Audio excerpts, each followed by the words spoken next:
Today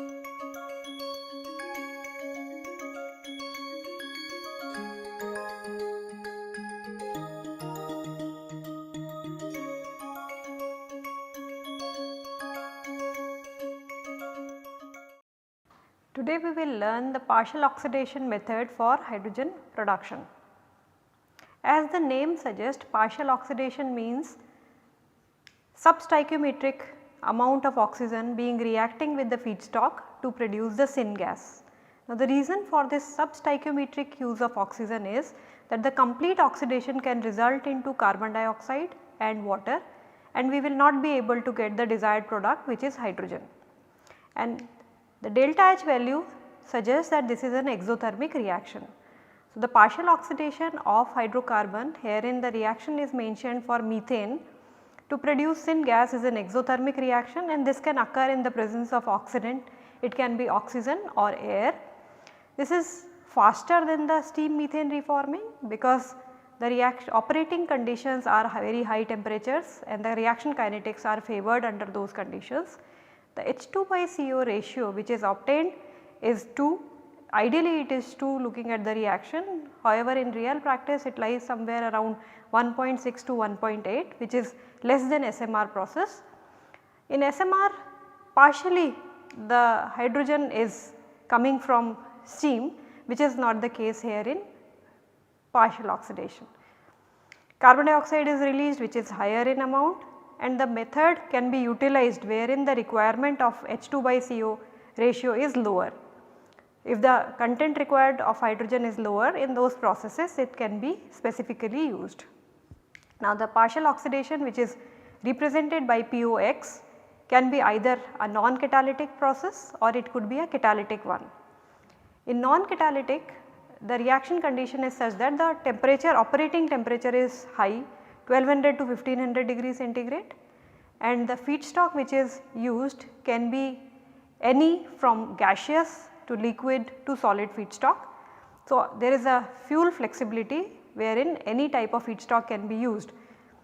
Generally in refineries where the bottom of the barrel fuels needs to be upgraded because they cannot be used because of the emission norms, and they have high amounts of impurities like sulfur impurities or heavy metals or olefins. As such, they cannot be used as such. So, they can be upgraded using this particular method. With the use of catalyst, the operating temperature can be lowered down, and this roughly lies in the range of 600 to 900 degrees centigrade. Usually lower hydrocarbons are used for catalytic process. Starting with the non-catalytic partial oxidation, name suggesting that catalyst is not used, as such the temperature required will be higher.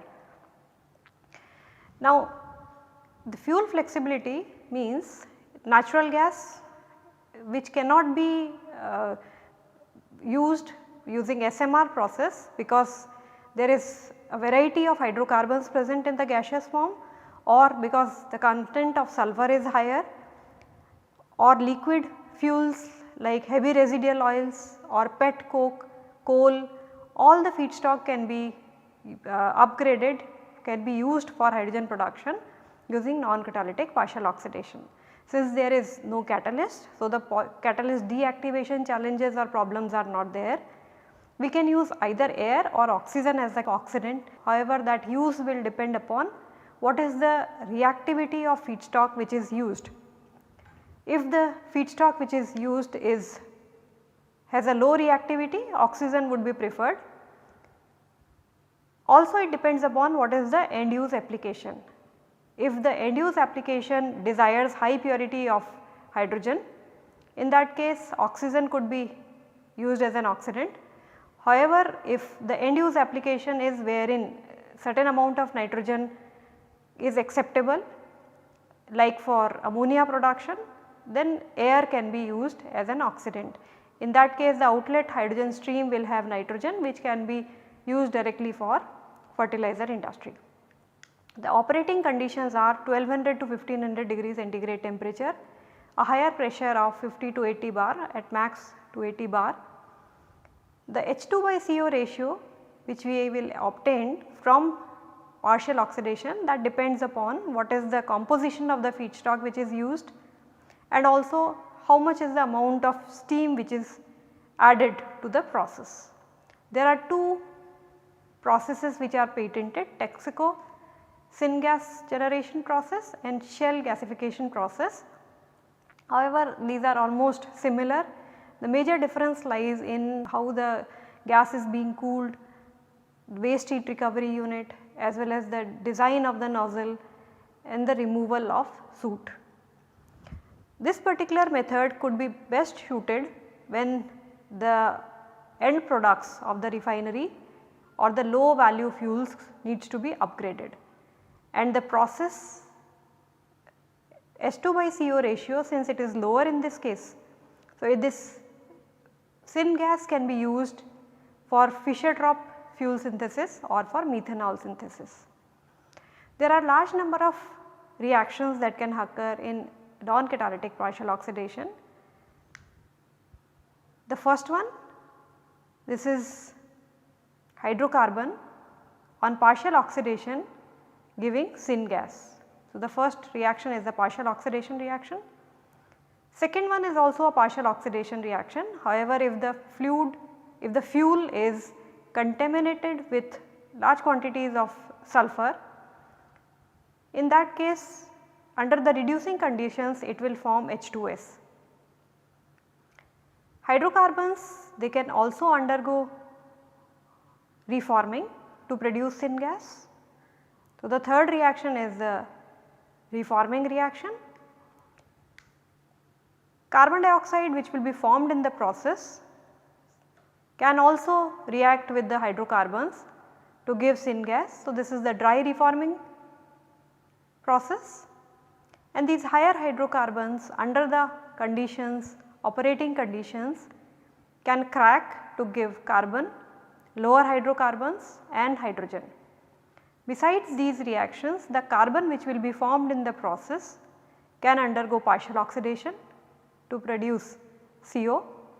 It can undergo gasification to produce syngas, and water gas shift reaction can take place in the non-catalytic partial oxidation process. To understand the entire process well, let us see the process flow. If oxygen is used as an oxidant in the process, it has to be produced using an air separation unit, wherein the atmospheric air could be used to separate out oxygen from the rest of the elements. Now, this oxygen along with the feedstock and steam is used as the input for the partial oxidation reactor. If heavy oils, heavy residual oils they are used, they needs to be preheated, they need to be atomized and then fed along with steam to the reactor along with oxygen. Herein this is a special reactor wherein the oxidation of the reactor feedstocks along with the oxidant takes place in the burner region, followed by the rest of the reactions. So, that operating condition inside the partial oxidation reactor, we know it is high pressure and high temperature conditions, which leads to metallurgical challenges, and as such the vessel is a high pressure vessel which is a brick lined reactor. Once these reactions occur inside the partial oxidation reactor, syngas is formed, and depending upon the feedstock there would be several particulate matter, soot will be formed in the reactor.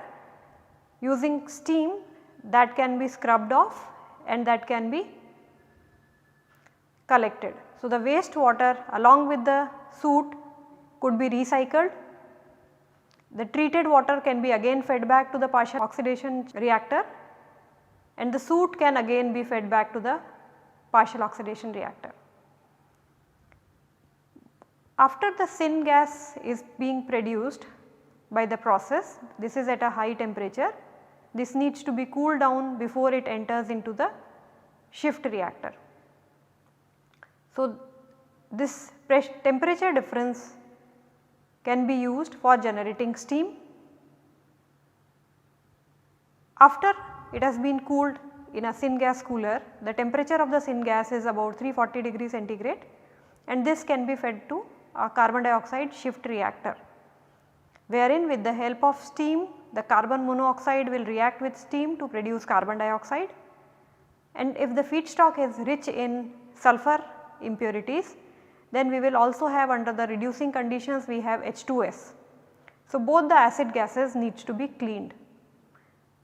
H2S and carbon dioxide, these needs to be removed either in 2-step method or it could be in 1-step method.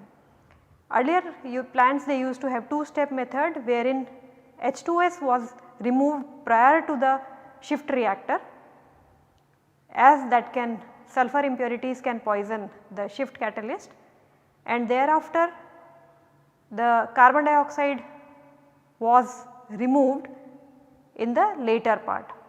However, in the modern plants an integrated acid gas removal is done, where both the acid gases are removed in one step. First H2S is removed using various solvents. Methanol is most widely used solvent. So, cold methanol is used to first separate out H2S. The sulfur obtained could be fed to the Claus plant, and finally an elemental sulfur could be obtained that could be used for various applications. Carbon dioxide is again removed using the solvent removal method, and that carbon dioxide which is obtained can go for carbon capture, use and sequestration. Small amount of other impurities which are left out in the hydrogen outlet stream can further undergo purification step to get pure hydrogen. Now, in the entire process steam is added, and that plays multiple roles. So, steam is added to not only reduce the carbon formation in the process in the water gas shift, but it also after cooling it has substantial amount of steam in the syngas that can undergo water gas shift reaction. It also acts as a moderator, since the operating conditions are very high temperature in the partial oxidation reactor. There can be hot spots and uncontrolled reaction leading to very high temperatures, and that can be moderated with the help of steam. It also is used for, it is also being used for quenching the soot which is formed and the cleaned and the other particulate matter. So, this is how the entire process is. Now, as we have mentioned that the reactor which is being used for non-catalytic partial oxidation reactor. So, this is a brick lined reactor.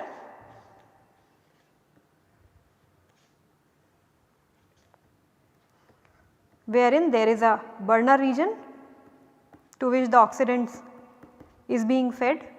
So, that is the flame region wherein partial oxidation reaction occurs, and thereafter is the heat exchange region.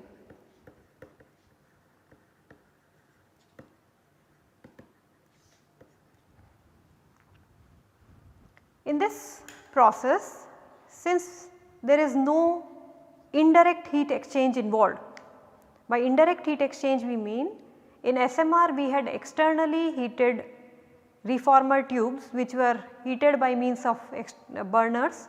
Herein within the same reactor the flame, the combustion of the oxidation of the reactants produces the desired reaction temperature. So, there is no indirect heat exchange here involved. In the process the heat recovery is poor and the heat losses are more, as such the thermal efficiency of the process is lower. But since the reaction conditions are very high temperature conditions, so the kinetics of the reactions are faster, the conversions are better. So, the methane conversion achieved in the process are high. Compared to SMR, since the heat exchangers involved are number of heat exchangers are less, as such the design becomes compact, simple and the reactor is less expensive. If we see the efficiency of the process, this is somewhat between 60 to 75%. However, the hydrogen which is being produced in the process is lower in content. Energy efficiency 15.9 to 19.3 megajoule per normal meter cube, and this is an important process in the refineries. If we look at the catalytic partial oxidation, then catalyst, with the use of catalyst we can lower down the operating temperature from 1500 degrees centigrade to 900 degrees centigrade. And with the use of catalyst, the selectivity towards the product, which is hydrogen in our case, improves. Most of the reports are on catalytic partial oxidation of methane. However, C2 plus can also be used, higher hydrocarbons can also be used, but they may have problems associated with the catalyst deactivation. It is found that the selectivity towards syngas formation and a higher methane conversion could be achieved at temperatures above 750 degrees centigrade. Along with the major reaction, which is the partial oxidation of methane to give syngas, there are a large number of competing reactions that can also occur in the process, like the dry reforming of methane to produce syngas, water gas shift of the carbon monoxide to produce hydrogen and carbon dioxide. The Bodard reaction, wherein carbon which is being formed reacts with carbon dioxide to give CO. Combustion of methane can occur giving carbon dioxide and water. Combustion of CO to give carbon dioxide, combustion for hydrogen to produce water. Now, which of these reactions will occur? The equilibrium state will be decided by the these equations, and hence that will also decide how much percentage of methane conversion occurs, what is the product selectivity, what is the yield of hydrogen which could be obtained in the process. There are, if we try to explain the catalytic partial oxidation mechanism, it is a very fast reaction with a very small residence time. It is very difficult to exactly identify the mechanism, but there are two postulates. One is a direct mechanism occurs wherein the methane, it dissociates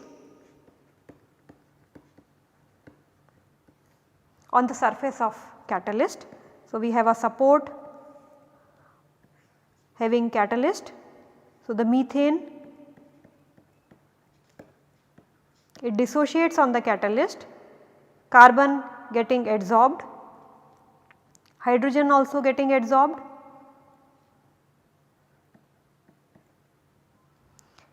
and then oxidation occurs by molecular oxygen which is present on the catalyst surface.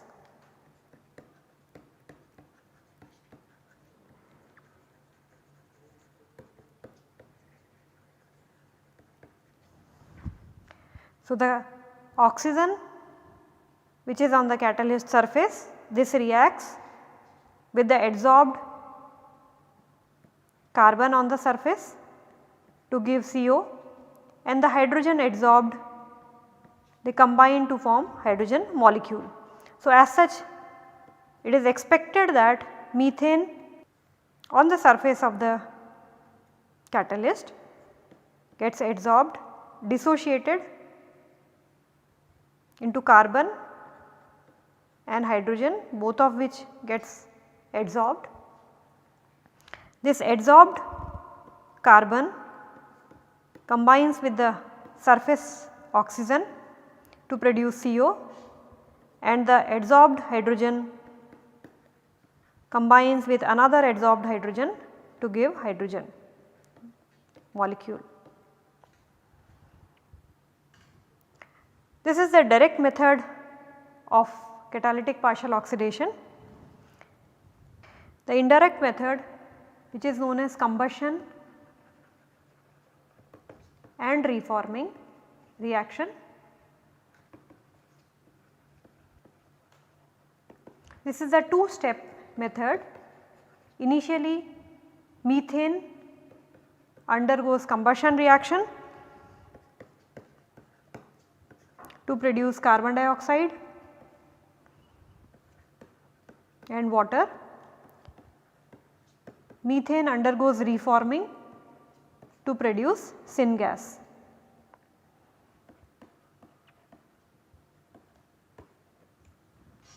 In the process. And first one being an exothermic process,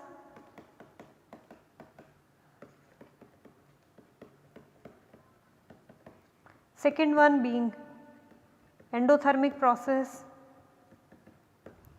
It can lead to hot spots or uneven temperature distribution inside the reactor. So, these are two reaction mechanisms which are proposed for catalytic partial oxidation. Again, when it comes to catalytic partial oxidation, catalyst has the major role. Catalyst, we have already studied in great detail about the characteristics which catalyst should have, what are the requirements in terms of catalyst, support and promoters. In catalytic partial oxidation, we can have either noble metals or non-noble metal as catalyst or various other options. The noble metals, they are good in the sense that they provide good conversion and they have higher reactivity. They have higher selectivity towards the product. Platinum on alumina support was used in catalytic partial oxidation and it is known to have a good activity, but the major problem associated was that of sintering. So, at higher temperature sintering was observed. However, this could be improved if cerium zirconium could be used as a promoter, and that can reduce the problem of catalyst deactivation. But the major challenge remains is the cost here, and with all the noble metals the cost is the major issue towards commercialization of overuse in the industrial scale processes. If with platinum, like for example, the cost is, although the cost remains volatile, it is approximately 30,000 times that of the nickel.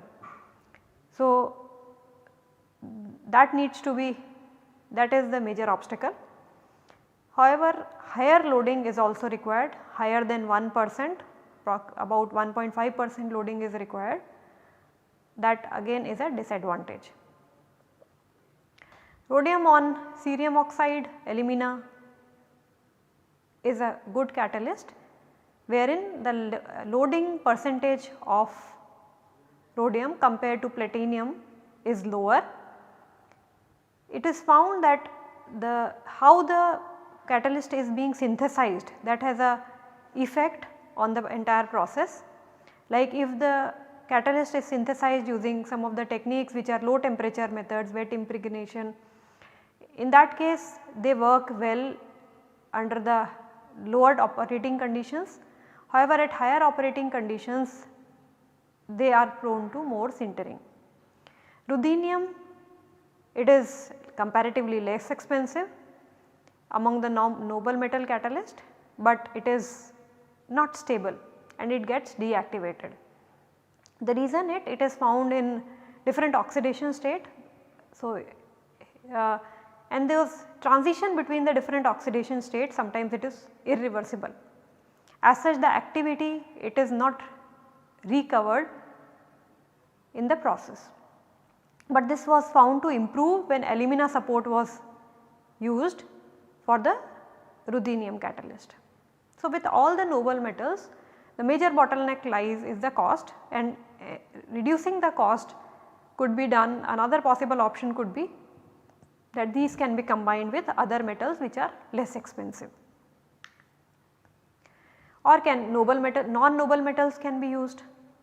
Non-noble metals definitely have a lower activity, have a lower conversion compared to the noble metals, but the advantage they enjoy is that they are less expensive. Among the non-noble metals, nickel is the most widely studied one, and it has a high activity as well as better conversion, but the problem that nickel catalyst face is the sintering and deactivation. With the nickel, when it is supported on alumina, then it reacts with the support. So, nickel on alumina we have also seen in SMR, this is used as a combination, is used for the SMR catalyst as well, but nickel it interacts with the alumina to form NiAl2O4 and it loses its activity. There are other supports which also are studied like nickel on ceria or La2O3, and among the two separately if we are using them as support, however combined one being used as a support CiO2 and La2O3, it is less prone to carbon formation. Nickel it exists in various oxidation state, and any oxidation state higher than 2, equal to 2 or more, they favor complete combustion rather than the partial combustion. So, here in the dispersion, how it is dispersed with different oxidation states, how it is being synthesized, what are the support properties, all these affect the activity of the catalyst. Copper having a lower, less expensive, but it shows catalytic activity lower than nickel, and also it can be used for only lower temperature because of the poor thermal stability at higher temperature. However, that can be addressed if it is supported on alumina catalyst. Other than that, the other supports which are studied are zirconia, silica and titania. Iron and cobalt they also perform better, but they are at the same time they are less prone to deactivation and sintering, and they form metal oxides with multiple oxidation states. Fe2O3, Fe3O4, Fe, FeO are found to be like some of the oxidation state, these perform better compared to the other oxidation state, and these can be on the various support like alumina, magnesium oxide or TiO2. Now, in summarizing the non-noble part, it is the method by which catalyst is being synthesized, and that has an impact on the activity of the catalyst, how it is going to interact with the support, and how is the thermal stability, is it prone to deactivation or sintering or not. So, all these are dependent on how it is being synthesized, what is the size, what is the shape of the catalyst, what is the surface area. So, there are many factors which influence the conversion, selectivity as well as the activity. The option could be to reduce the cost, at the same time to improve the activity, use of bimetallic catalyst. So, we can combine noble and non-noble metals in such a way that noble metals are coated onto non-noble metal which is used in the core. So, a core of non-noble metal and a shell of noble metal, wherein we can reduce the use of noble metal, we can decrease the cost, at the same time we can have the benefit of using noble metal. Other catalysts like perovskites, they also show good activity and stability, and they are less prone to carbon formation. So, like the AbO3 in A position La, on B position iron, copper, nickel, cobalt, they have good catalytic activity and they show good conversion, at the same time selectivity. To summarize this part, we have seen both the catalytic and non-catalytic partial oxidation. Non-catalytic partial oxidation, the biggest advantage is the fuel flexibility, any fuel can be used. With the catalytic oxidation, however, the operating temperature gets lower down compared to the non-catalytic partial oxidation. The residence time is small. As such, when it comes to partial oxidation, the heat transfer and mass transfer could be a problem, and there could be hot spot which could be formed in the reactor.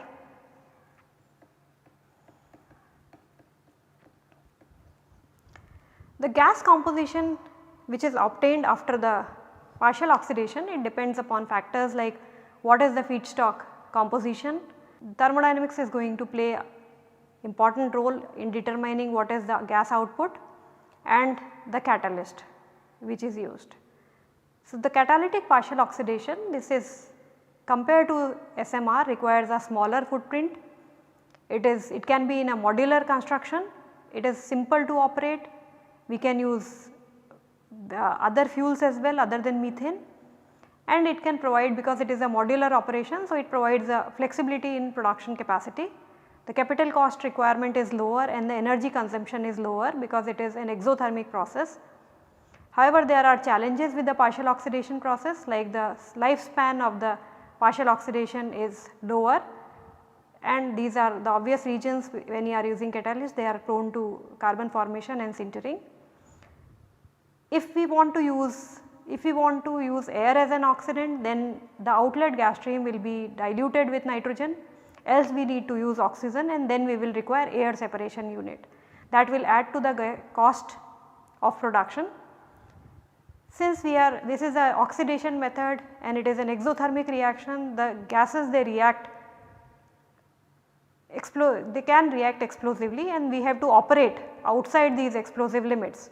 So, extreme hot spots, highly elevated temperatures needs to be avoided. And the catalyst and oxygen carriers. So, still the cost of the the thermal stability, the conversion and selectivity. So, appropriate catalyst support needs to be, which is also at the time economically viable, is required for efficient and stable operation of partial oxidation. Thank you.